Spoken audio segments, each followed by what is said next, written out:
comme nañ leen ko waxee si suñu édition précédente yi mooy édition yi weesu dañ leen demal fépp ci Sénégal wër fépp ci Dakar xool daral yi nga xamante ni moom la ñuy jaayee xar pour jël leen réaction yi nga xamante ni ñoom ñooy jënd ak di jaay xar yi pour wax leen aussi niveau prix wu xar yi fu mu toll ndax xar am na aussi ndax xar amul instant bii nag ñuy waxtaan ak yéen ñu ngi fii ci 2 voies Liberté 6 yi fas yéene yegg ba nga xamante ni fi nga xam ne moom mooy rond point Liberté 5 dañuy ànd nag dem dugg xool lan moo am ci biir daral bi xool li nga xamante ni moom moo am par rapport ak prix yi par rapport aussi ak xar am na ndax amul.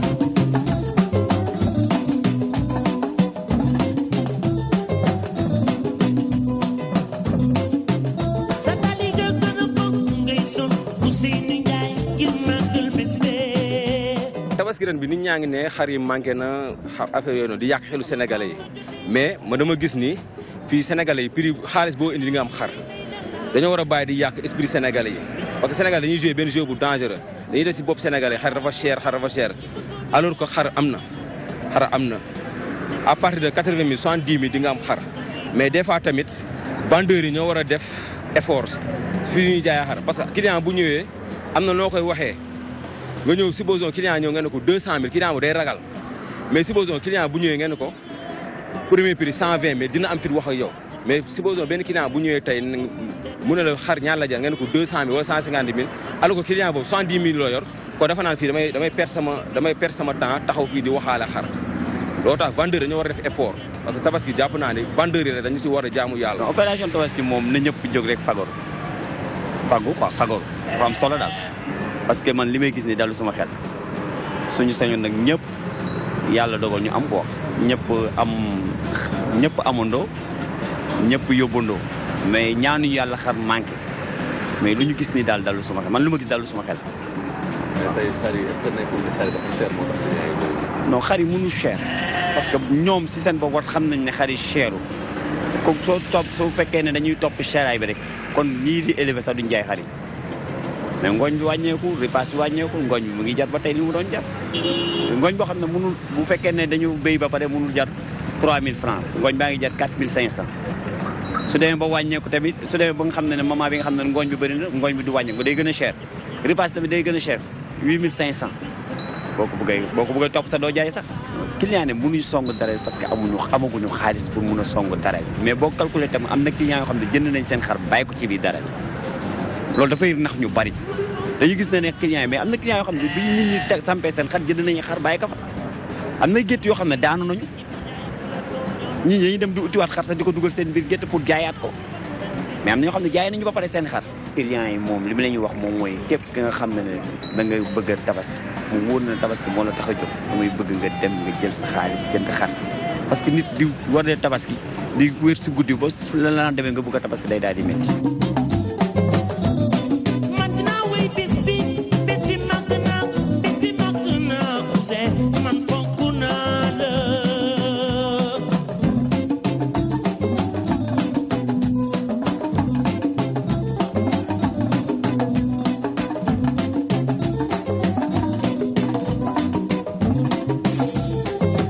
waaye macha allah xar yi moom leen gars yi dégg ci rajo tiital na ñëpp daal comme leen ne xar du am moom macha allah bi ñu fi ñëwee ñu yëg nañu loolu ren jii macha allah moo fi ñëw léegi macha allah mi ñu ko jëndale 130 000 kon macha allah ku ne xar yomb na rek macha allah yaa ngi nax sa bopp daal te it macha allah teel ko def nii daal dina ëpp solo loolu macha allah daal.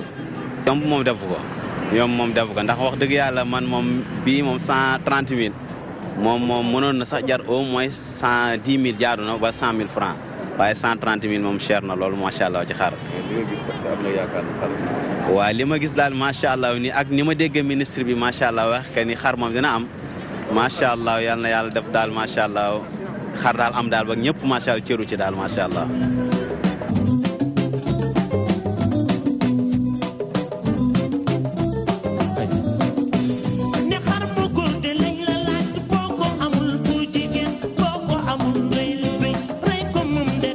jaaroon pour xool xar yi bon c'est vrai que am na xar yu baax et je trouve que les prix varient bon selon les bourses daal mais man tamit jàpp naa ni li ma fi gis daal bon c'est relatif am na yoo xam ne daal baax na je trouve parce que tamit quoi qu'on puisse dire xaru yar yombul ñun xam nañ luy élevage wax dëgg yàlla xar yi rafet nañ peut-être que ci kanam yaakaar nañ ne dana gën a wàññeeku mais les prix sont plus ou moins abordables de mon point de vue parce que man j'ai fait un peu le tour mais bon je trouve que les prix sont abordables également yaakaar nañ ni aussi l'offre dina yokku en termes de quantité également li ma gis également chaque année bon souvent c'est des déclarations de ce genre toutefois moi je considère que am nañ yaakaar ni xar dina am quoi franchement ce que je vois ici et aussi ba léegi bon je parle peut-être personnellement cela n'engage que moi mais li may laajte quand même je trouve que les prix ne sont pas aussi chers que ça quoi pour xaru yar daal wax dëgg yàlla j'ai vu que y a toutes les bourses quoi quand ça varie entre 300 400 peut-être jusqu'à 100 150 000 francs je trouve que c'est considérable quand même c'est prenable. mais nag affluence bi kañ lay gën la gis sénégalais yi tardivement la ñuy jëndee xar 3 jours avant parce que boo xoolee problème espace mooy am. danger parce que danger bi boo xoolee si ñaari côté yëpp la premier danger bi si vendeur bi la deuxième danger bi si client bi la parce que vendeur bi bu yéexee jaay xaram dina joxe xont chaque jour day joxe xont chaque jour dina def plus de 10 000 francs client bi tamit bu yéexee jënd xar yi dina dem benn période boo xam ni dinañ manqué léegi seen faute ñaari côté yëpp lay revenir suñu gétt bi xar bu fi gën a yomb mi ngi varier entre 75 000 ba 140 000 waaw 140 000 boo xoolee dañ si def sax xéewal 140 000 mooy xaru champion yi waaw mais xalu néeru doole yi comme suñu genre yi nii di nga mën a amee à partir de 75 000.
salaamaaleykum maa ngi tudd Mounirou Samb man maa nekk responsable exécutif benn projet bu ñuy woowee Sensa Agri Sensa muy Sénégal ak Afrique du Sud di lëkkaloo ci wàllu sàmm ak ci wàllu nan la ñuy def pour gën a defar jur gi mu gën a baax ak aussi ñu mun ci gën a mun a am yàpp parce que ñaari fànn mooy indi sàmm benn bi mooy bu njëkk bi mooy nga am ci bànneex d'abord mais ñaareel bi mooy nga am ci ndawal bu doy pour ñenn ñi nga xam ne ñoo sant mbay ak ñeneen ñi sant wadd ak yeneen ñu ni mel beneen bi mooy nan la ñuy def pour mun ci am meew bu doy léegi ci ñaari fànn yooyu ci la ñuy liggéey mu nekk diggante Sénégal ak Afrique du Sud ci programme d'élevage boo xam ne croisement la benn espèce bi ñuy croiser mu ngi tudd dorper dañu ko jël ci masse bi maanaam tolluwaay bi muy yaatu ci wàllu ndawal ak yeneen yu ni mel mais ñu croiser ko ak bu Sénégal pour xool lan lay joxe ndax lépp loo gis muy wàllu élevage test la rek dañuy jël ay espèces di ko croiser di xool sur le plan génétique lan lay mën a joxe bi nag dafa nekk croisement boo xam ne croisement bu baax la croisement boo xam ne biñ ko defee am na loo xam ne lu kawe suñu njort la par rapport ak liñ ci doon xaar. fan yi weesu rek am nañu waxtaan bu yaatu ak professeur Souran ci mbirum réforme foncière mu ne dañuy jox wàll bu rëy wàll sàmm gi loolu acteurs yëpp bu ñu dajaloo moo nañu wax li ñuy li nga xam ne mooy saafara wàllu élevage ci Sénégal mais ñun dañu jàpp ne pàcc bi nga xam ne ñu ngi koy béy ci sunu waar war na mun a am lu muy suuxat wala lu muy suqali ci wàllu sàmm te war na mun a indi aussi ñàkk jeex ci wàllu ñi nga xam ne dañuy sàmm parce que Sénégal dama koy faral di wax nit ñi dinañuy sàmm mais duñ ci am dara duñ ci am alal mun nañ ci am bànneex nag mais duñ ci am alal mais orientation bi nga xam jël nañ ko mooy orientation bu bees nit ñi daañu ci mun a am alal parce que dinañ ci mun a am yàpp bu doy bu ñuy jaay parce que masse bi bu demee poids d'abattage rek à terme war na mun a def plus de 80 kilos te loolu nekk na loo xam mosuñu ko am boo xoolee xar yi wute na ak xar yu bëri si wàllu masse ci wàllu tolluwaay ak aussi ci wàllu évolution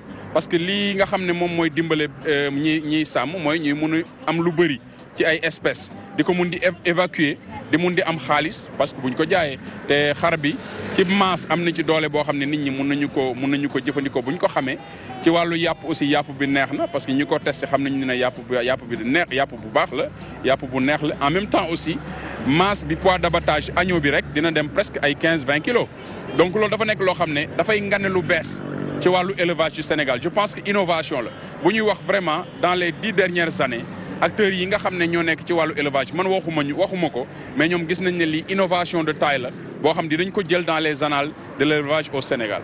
xam nga tabaski dafa nekk occasion bu rare boo xam ne nit ñi dañu am benn défi bi mooy Sénégal dina importer lu toll ci 320 000 jàpp ci 400 000 moutons at mu nekk bu ñu indee espèce boo xam ne seen jur dina gaaw daañu nampal ci lu gaaw. daañu màgg ci lu gaaw ñu mun leen abattre ci lu gaaw loolu je pense que dina régler définitivement problème mu tabaski te li ñu bëgg mooy espèces yu doy mais aussi yuy màgg parce que tey jii suñu xar bu motee 6 mois ñu ne la bi mën a tabaski doo ko nangoo jël da ngay bàyyi jël xar bu màgg te xar bu màgg bi ñaari inconvénients yi mu am mooy yàpp bi du neex trop parce que dafay dëgër en même temps aussi nu muy gën a màggee le prix bi di gën a cher te lii dafay dem ba finalement dafay démocratiser élevage du Sénégal ñun liñ ci indi dañu ko bëgg a jox nit ñi pour ñu croiser ko pour croisement bi continuer pour lu mel nii espèces yu mel nii mun a law si Sénégal ndax Sénégal rek ngay gis ñuy boole lu nekk doo xam exactement lan lay joxe mais bu ñu jëlee ay espèces yu baax croiser leen te njëg gi dugg doomu dina tax ku nekk mun a am accès ci élevage bi parce que lii espèces yi ñu ngi koy importer d'Afrique du Sud dinañ ci importer gën ci importer yu bëri beneen vague dina ñëw en octobre yeneen vague ñëw encore te loolu moo ñuy dimbale ba ñu mun a démocratiser élevage ku nekk di def élevage sa kër bu ko defee jur yi ngay def nga mun ci am bànneex am ci xaalis am ci bànneex en même temps nit ñi aussi daañu ci mun a am lu ñu soxla ci wàllu ndawal parce que aussi quoi qu'on puisse dire tabaski bésu ndawal la donc nu xar bi gën a yaatoo noonu la gënee te bi ñu jëlee espèce bu jógee Afrique du Sud muy Dorper ñu croisé ko ak xaru Sénégal vraiment ay xaru pël-pël la mais liñ ci am vraiment doy nañu ba ñu indi ko ci fii pour wane ko ci tabaski bi beneen at buy ñëw dinañ ko croiser ak yeneen espèce yu mel ni laadum yu mel ni bali bu ko defee ñu xool ak lan la ñuy dox et à terme war nañu mun a am benn espèce boo xam ne dañ koy yóbbu à travers le Sénégal à travers le monde même à travers les foires internationales pour mun wane li nga xam ne loolu la ñu am. il faut ñu réformer organisation tabaski d'abord man li nga xam ne loolu laa ci njëkk a insister mooy ku nekk ak ni ngay régler sa problème mais man dama gëm anticipation peut-être gëm naa ne ñi nga xam ne espace li mu am ci Sénégal en termes de kilomètres carrés nit ku nekk bu ñu développé woon ni ñuy développer agriculture familiale à travers le ministère de l'agriculture war nañu mun a développer benn concept d'élevage familial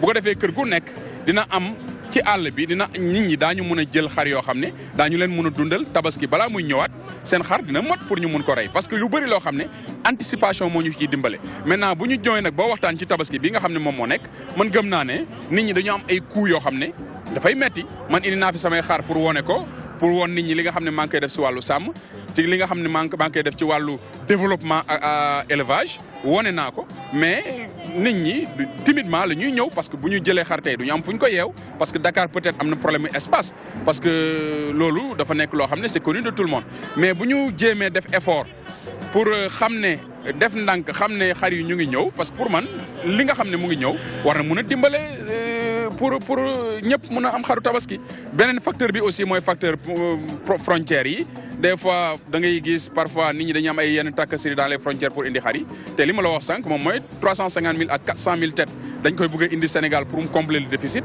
te loolu ay problème la yoo xam ne il faut ñu ut ci ay saafara pour man je pense que au lieu ñu toog 4 mois 3 mois avant tabaski def ay états généraux xool lan la ñuy def pour combler le déficit nit ñi bu ñu développer élevage ci seen i kër développer ay creuset yu mel nii jéem a décentraliser élevage dans toutes les zones bu ko defee nit ñi aussi jéem a anticiper sur la tabaski doonu ñu toog ba tabaski bi ñëw rek ñuy soog a ut xar loolu aussi lenn loo xam mun nañ ci indi saafara.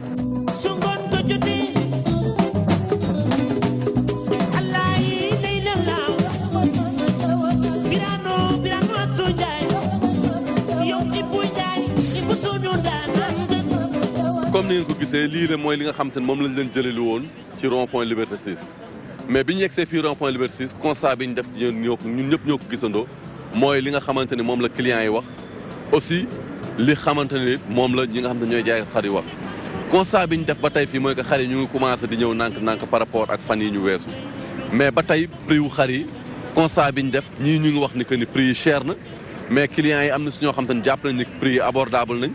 ndaxte prix yi taxu ko cher nee nañ ci li ñu gis ndaxte gis nañ ni njëg boo am di nga am xar lu ko dalee diggante 60 000 70 000 ba ay 800 000 1 million 2 millions xar am na fi.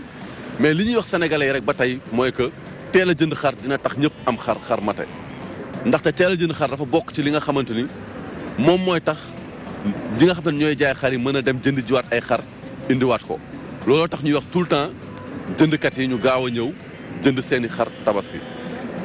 beneen bi ñu gis seetlu it mooy que dañu def remarque fii ci rond point Liberté 6 deux voies Liberté 6 si ba tey sud africain yi ñëw fi indi ay xar croisé ko ak suñu xaru Sénégal yi mu nekk amélioration ci suñu race yi ndaxte boo defee seetlu suñu race yi dañuy yéex a def poids te dañuy yéex a màgg te xar yi seetlu nañ ni bi ñu ñëwee gis xar yi ñu gis fii nii ñu croisé suñu xar yi teel nañ def poids te loolu dafa war a nekk jàngat ci suñu élevage parce que mën na régler suñu élevage ba nga xamante ni problème mu xaru tabaski doot ñu ko am ndaxte li ñu gis fii nii sud africain indi ko ci ay xar yoo xam ne amaguñu at ñu def poids bi ñu def te xar yi taxuñu ko cher noonu nekk na loo xamante ni lu am importance la te jéego bu rëy la ci biir élevage Sénégal lii nag moom lañ leen indiloon tey seen chaîne de télévision la DTV neen ko xaar chaque jour dañ dem si daral yëpp wëri ko dem xool yi li nga xamante ni moom moo fa am ci ay xar par rapport ak prix yi clients yi naka lañ ko gisee ak tabaski beeg yooyu yëpp di leen jox daje nag suba même heure seen chaîne de télévision la DTV.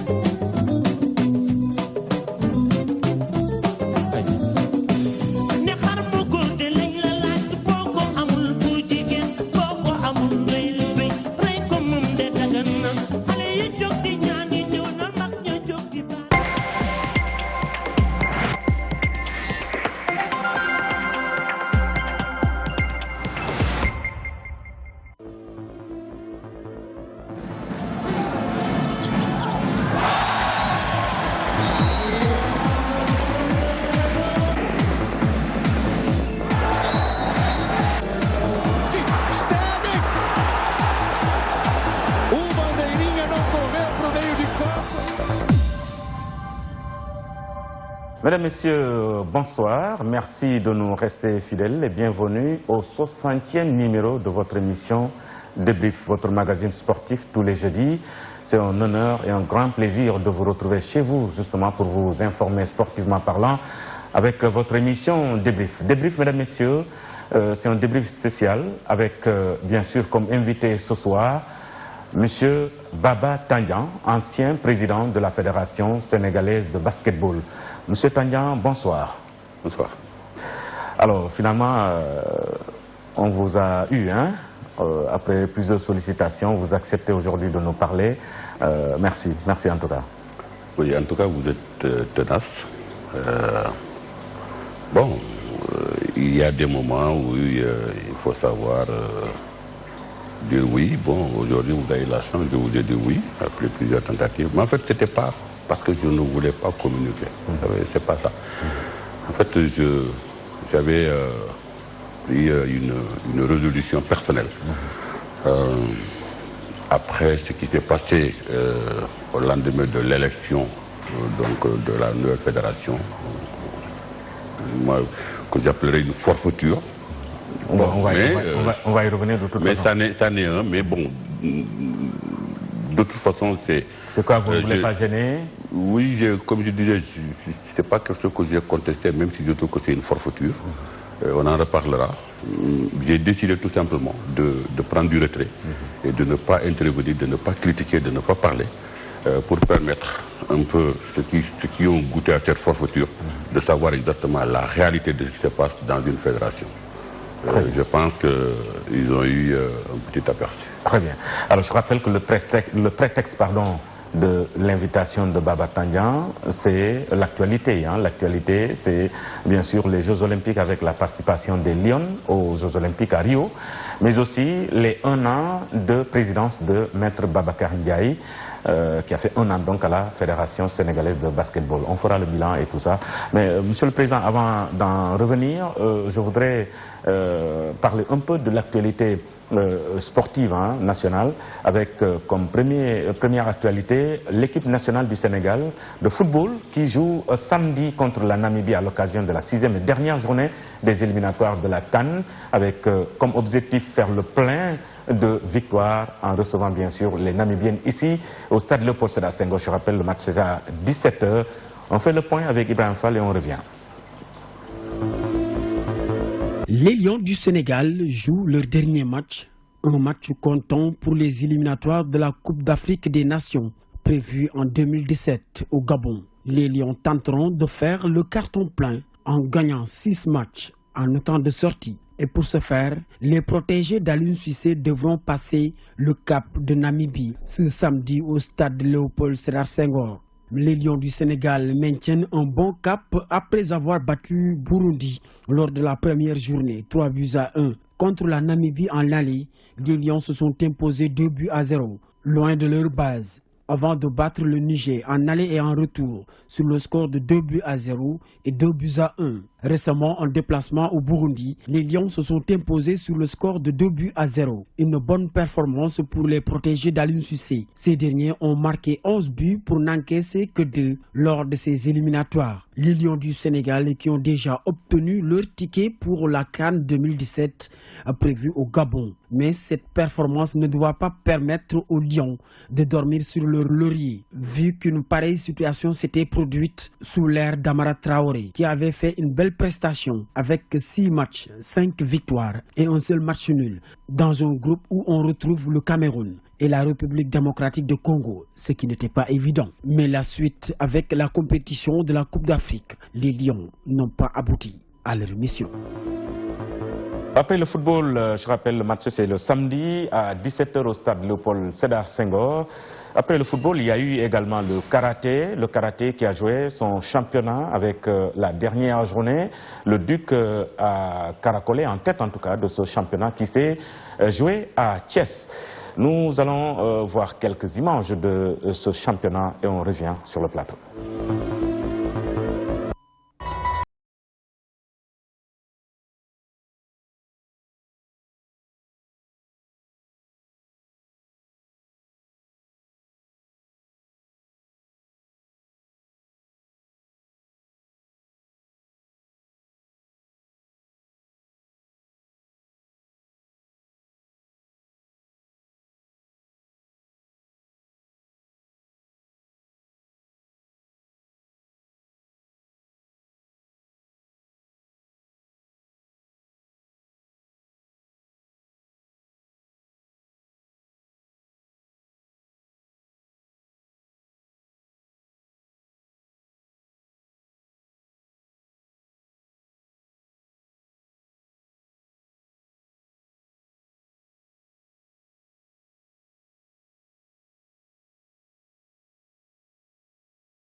Il avait perdu son titre en 2013, si je me rappelle.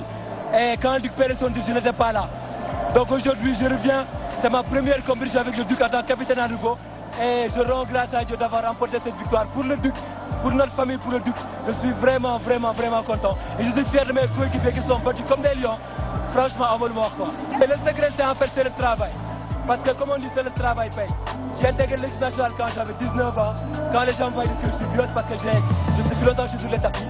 Aujourd'hui, je compte continuer et faire avancer le karaté sénégalais comme je l'ai fait avec le Duc. J'espère qu'avec l'équipe nationale, ce sera pareil, Inch'Allah.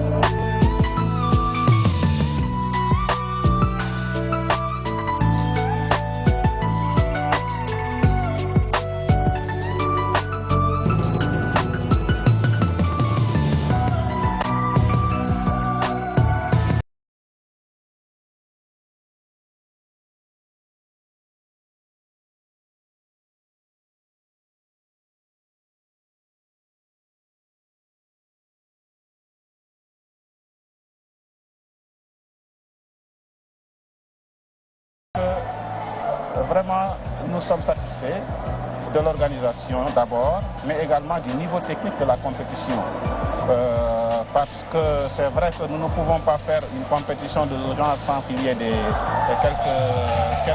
quelques blessés.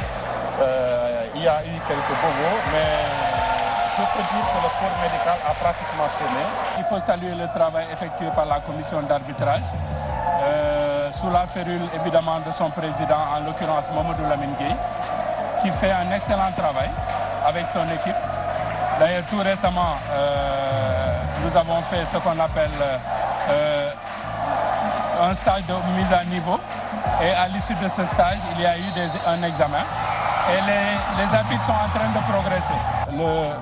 Le ministre Alioune Sarr est en train de vous donner un bon exemple en sponsorisant cette compétition et en faisant venir ses amis qui ont participé effectivement à l'effort de développement. Nous sommes très contents par notre performance. Comme vous le savez, nous voulions vraiment conserver nos titres de l'année dernière, malgré les difficultés rencontrées lors de la préparation. Et nous avions rencontré beaucoup de blessures. Moi, j'étais blessé à une semaine de la compétition. Avec les études et avec les examens, ça n'a pas été facile, vraiment. Nous sommes très contents aujourd'hui.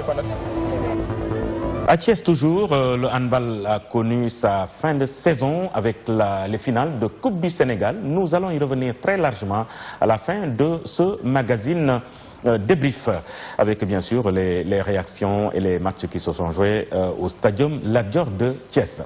Alors, Président, on revient à vous. L'actualité, c'est bien sûr les Jeux Olympiques, mais avant cela, vous l'aviez dit au début, vous êtes resté pendant un an, vous n'avez pas communiqué. Aujourd'hui, nous avons l'honneur de vous avoir pour que vous parliez un peu de ce basketball qui a un an de présence de Babacar Ndiaye. Alors, à votre niveau, avec le recul, quel bilan pouvez-vous tirer de cette saison et comment vous avez vu fonctionner le basketball? Un peu loin de... Écoutez, moi je ne veux pas tirer un bilan parce qu'il ne m'appartient pas de tirer un bilan. Je réagis aujourd'hui à votre invitation pour parler de l'actualité sportive, le basket, auquel je suis concerné puisque je suis un acteur du basket et je le serai et je le resterai pour toujours. Vous êtes toujours membre de la famille du basket? Je suis un membre de la famille du basket et je le suis en tant que pratiquant et pour avoir aussi occupé aussi le poste de président de cette fédération. Je pense que l'actualité du basket aujourd'hui, si je réagis sur vos antennes, ce n'est pas pour parler un peu un an de Maître Ndiaye. Non, je n'ai pas à porter de jugement là-dessus. Je pense que les acteurs de basket... mais vous êtes un membre, vous avez dit que vous êtes resté membre de la fédération. Oui, je suis un membre assez spécial. Oui. Je suis un membre assez spécial parce que vous savez... Qu'est-ce qui fait cette spécificité? Oui, cette spécificité fait que tout simplement je suis un ancien président. Oui. Vous savez dans quelles conditions je suis parti de cette fédération et dans quelles conditions lui il a été élu. Parce que je le dis et je l'ai toujours dit et je le maintiens, je le répète. Et je l'affirme, c'est un président qui a été très mal élu parce que moi je dirais tout simplement c'est un roi baoulé qu'on a amené, qu'on a installé parce que tout simplement on a voulu écarter quelqu'un, on l'a fait. C'est bien. On reviendra sur ce volet-là. Oui, donc je disais que je ne veux pas, moi, juger un peu les 1 an de Maître Ndiaye parce que ça ne me regarde pas. Je pense que les acteurs du basket qui viennent au stade tous les jours, bien que je suis présent dans ce stade-là tous les jours, justement, je vous dirai comment je suis présent tout en n'étant pas présent, mais je suis présent tous les jours dans ce stade-là. Mais ceux qui sont présents physiquement pourront juger un peu les 1 an de Maître en bien ou en mal. Mais en tout cas, moi, je suis mal placé pour le faire parce que de toute façon, les critères que j'émettrai ne seront pas objectifs puisque les gens vont l'analyser autrement. Donc, c'est pour ça que je me garderai de juger. Mais par contre, je parlerai, moi, de mon équipe nationale, puisque l'équipe nationale du Sénégal appartient à tout le monde, à moi, à vous, à tout le monde. Donc je parlerai de mon équipe nationale. Tout ce qui touchera cette équipe nationale, en bien je le dirai, en mal aussi je critiquerai et je donnerai mon point de vue là-dessus. Oui, nous sommes en phase de construction. Vous êtes membre, vous l'avez dit au début, vous allez forcément parler du basket national. Parce que nous avons vu le stadium Marius Ndiaye qui suinte encore, les panneaux ne marchent plus, voilà, il y a de la violence. Donc tout ça, vous êtes appelé à parler en tant que membre, en tant qu'ancien président de la fédération. Oui, ce n'est pas la même chose que de parler un peu de la gestion de Maître. Oui. C'est pas la même chose. Oui. C'est-à-dire qu'en fait, j'interviens sur ce qui ne va pas. Oui. Mais je ne vais pas dire qu'est-ce qui s'est passé et comment Maître fonctionne dans cette fédération. Ça ne me regarde pas. D'accord. Pour le cas de Marius Ndiaye, vous savez, Marius Ndiaye, c'est un stade qui n'a jamais été réceptionné. En 2007, on a mis beaucoup d'argent, plus d'1 milliard paraît-il, environ 900 et quelques millions. On ne sait pas cet argent-là a servi à faire quoi dans ce stade-là, mais j'avoue, pour un montant pareil, on aurait dû construire un stade tout neuf. On aurait rasé et on aurait mis un tout neuf, plus beau, et plus fonctionnel. Bon, aujourd'hui, le stade, vous avez des fuites partout. Avant les fuites, vous savez, il y avait avant un ancien chrono qui était là. Ce chrono a été installé par le ministère, toujours en 2007.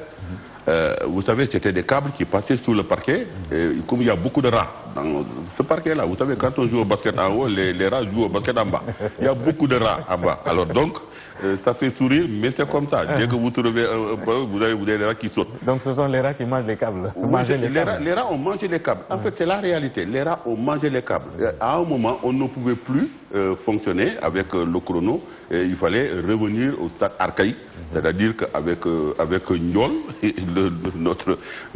notre gardien de Marius Ndiaye, donc à chaque match, il était là avec son crayon et le tableau noir. Il a ajouté 2 points, il a ajouté 3 points. Et quand j'ai vu que ce n'était pas possible, ce n'était pas vivable, et puis c'était vraiment pas bien pour le basket sénégalais, et qu'on ne peut pas tout attendre de l'État. D'où je vais peut-être développer quelque chose dans ce sens-là. On ne peut pas tout attendre de l'État. J'ai pris sur moi. C'est pour ça que je dis que je suis présent dans Marius Ndiaye, mais pas physiquement, mais je suis présent, puisque les panneaux qui sont à Marius Ndiaye m'appartiennent. Ah oui? Ah oui. Ces panneaux que vous voyez là, les 2 panneaux là, ils m'appartiennent. C'est moi qui les ai achetés avec l'argent de ma société, transportés avec mon chèque personnel et installés par la société Baudet. Et je suis parti, j'ai laissé ces panneaux-là. Ça, c'est votre propre financement? Ça, c'est mon propre financement. Ce n'est pas l'État, ce n'est pas un sponsor, c'est personne. C'est moi qui ai financé ces panneaux parce que j'en avais assez de voir des panneaux qui tombaient en panne tout le temps. Et puis surtout à la veille d'une finale où j'avais le privilège de recevoir à l'époque l'ancien Premier ministre Souleymane Ndéné Ndiaye qui m'avait confirmé qu'il allait officier ce fin de championnat. Donc, à un mois, on avait des problèmes avec le chrono. Je n'ai pas hésité à prendre mon avion, aller chez Baudet et j'ai acheté un chrono. Et puis, Biagui, ce que je veux rajouter, ce chrono que j'ai acheté, je ne l'ai pas acheté seulement pour le basket, mais ce chrono, il fait en même temps handball, volleyball et tennis. Parce qu'en fait, j'ai exigé... En plus du basket. Voilà, en plus du basket. C'est-à-dire que vous pouvez l'utiliser pour du volley, vous pouvez l'utiliser pour du handball, parce que ce n'est pas le même sport. Donc, j'ai acheté un panneau multifonctionnel pour l'ensemble des disciplines. Donc, je n'ai pas pensé seulement au basket. Donc, c'est pour que les acteurs du basket comprennent que ces panneaux-là, quand ils le regarderont, eh bien, c'est tangent physiquement et dans le stade Marius Ndiaye. Bref. Alors, maintenant, quand on parle de la violence, cette violence, on l'avait pratiquement éradiquée. Vous savez, le jour où j'ai été élu, le même jour, j'ai assisté à une bagarre générale dans le stade, où on démontait les gradins, on cassait. Moi, j'avais ma petite idée là-dessus. Et ça, je l'ai mis en place. Et je crois que j'ai été ferme. Et j'ai été clair et net. C'était quoi l'idée? L'idée, c'est-à-dire que le premier que je prends ici, que ce soit un club, mais il était fini. Je pouvais avec l'ensemble des membres de la fédération, en accord avec les membres de mon bureau, c'est-à-dire que le club pouvait même être rayé du championnat. Très bien. Les joueurs, on n'en parle même pas. Les supporters, ça c'est autre chose. Alors, donc, nous avons réussi à endiguer la violence. À l'époque, vous savez, on jetait des bouteilles de Coca-Cola, on jetait des sachets d'huile, on jetait des sachets d'eau. Mais aujourd'hui, pendant 3 ans, on a été tranquille. On n'a plus vu cette violence. Malheureusement, la violence revient. Bon, je pense qu'eux, ils doivent trouver les moyens et les atouts justement pour arrêter cette violence-là. Et cette violence, vous savez, une fois elle est venue du camp du Duc, je n'ai pas hésité à sanctionner le Duc sévèrement. Et elle est venue une deuxième fois dans le camp de Saint-Louis Basket Club, je n'ai pas hésité à sanctionner. D'où je disais que l'idée de Sterling Mboup à l'époque de mettre, pour être président de la fédération, il faut être président d'un club. Moi, je pense qu'il n'y a rien de plus ridicule parce que, en fait, quand on est président d'un club, on ne peut plus... On a les mains liées. On a les mains liées. Parce que vous savez ce que ça veut dire un président de club? C'est quelqu'un qui est... C'est un supporter. Je parle de Mendiaï n'est pas un acteur du basket. Mendiaï, c'est un supporter. C'est quelqu'un qui a tapé son tam-tam, qui a supporté le Duc et qui est devenu, après le président Diallo, et il a pris les rêves du basket. Donc c'est un supporter. Mais ce monsieur-là, allez lui demander de sanctionner le Duc, il ne le fera pas. Et parce que même s'il veut le faire, il ne peut pas, parce que son cœur ne lui permet pas, parce qu'il a un cœur de supporter. Donc c'est pour ça que je dis qu'un président de fédération doit être équidistant par rapport au club. C'est-à-dire que sanctionner là où il faut sanctionner, et réprimander là, il faut réprimander pour que tout marche correctement. Et la preuve en est que cette bagarre qui s'est passée, cette bagarre générale, on a sanctionné la ville de Dakar. Mais moi, je pense que le problème ne vient pas de la ville de Dakar. Parce que le problème vient d'ailleurs. Maintenant, la Ligue a sanctionné, mais je pense que la Ligue a un peu mal sanctionné. Parce qu'en fait, on n'a pas sanctionné les vrais responsables. Maintenant, la Ligue, quand elle sanctionne, la fédération doit suivre. Maintenant, on attend de voir comment la fédération va sanctionner. D'accord, d'accord. Alors, c'est vrai, après la violence, il y a aussi la petite catégorie. On n'a pas beaucoup vu la petite catégorie, également